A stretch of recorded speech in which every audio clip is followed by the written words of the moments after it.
The odd thing about this game is that I actually reviewed it already, years ago. However, I wasn't happy with it, so I didn't release it, and the original's long gone. So hey, may as well review it now. It's another Mega Drive game, it's another side-scrolling actioner, so hey, it's meat and potatoes. It's Mystic Defender, a 1989 game, one of the first side-scrolling platformers to be released for the system, and one that's, well, quite good. It's a strange little game. Originally based on a manga series called Kajaku-O, translating to Spirit Warrior, it's actually a sequel to an old Master System game that people in the West might know as Spellcaster, one of just many games for that system that people generally thought was alright, but being on the Master System it wasn't exactly played by all that many people.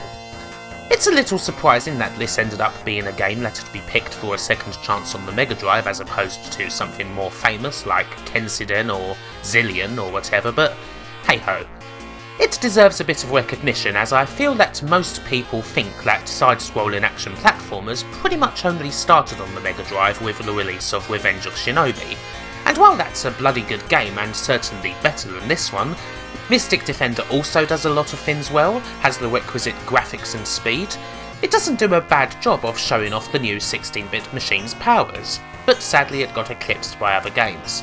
In the main, it had the misfortune to come out at almost exactly the same time as the aforementioned Revenge of Shinobi. Mystic Defender has you play as Joe Yamato, a sorcerer who defeats enemies with the power of magic. He has a standard fireball that he can power up into a charge shot if needed, but he earns other spells through the course of the game that he can switch to. I always found the flamethrower spell to be the most useful of the lot. It clears paths very nicely, but generally all the spells in the game will be handy in certain situations. The difficulty is, yeah, this game is very hard. You can't take a whole lot of damage, the levels are absolutely chock full of stuff that'll hurt you, and continues are limited. I've never been able to get past the 4th stage, which is just as well really, as most who've played this game through say it's the hardest stage in the game, and possibly one of the hardest platforming challenges on the Mega Drive in general. There are 7 stages in all, complete with bosses, and well, the most famous thing about the game is that at the end, the image of the damsel that you're trying to save is naked. Yahoo! It's not all good. Controlling Joe Yamato is a bit challenging. There's not much momentum and his jump just feels a little weird to me. It's hard to explain, but the control doesn't feel as natural as, say, Revenge of Shinobi does. And yes, in the end that is kind of the sad fact of this game. It always feels natural to compare it to that game, and in almost every area Mystic Defender comes up short. And yet it is a good game in its own right. The graphics are immersive, I love the attacks that are on offer, and I think the general design is solid. I love the little bits of inspiration here and there, like the first stage that's very much inspired by the almighty legend of Kage, or that every stage absolutely offers a new challenge. This isn't a game that gets boring.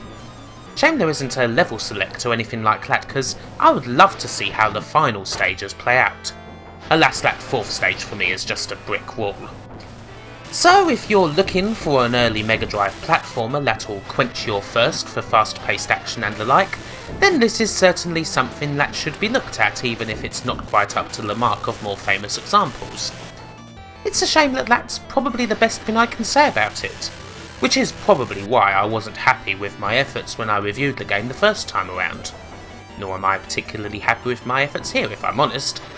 This game is just an unfortunate victim of circumstance, unfortunate to be released at exactly the same time as a classic game when it was kind of trying to do the same thing. But still, Mystic Defender is worth looking at. And hey, perhaps the game should just speak for itself maybe. It might do a better job of that than I could.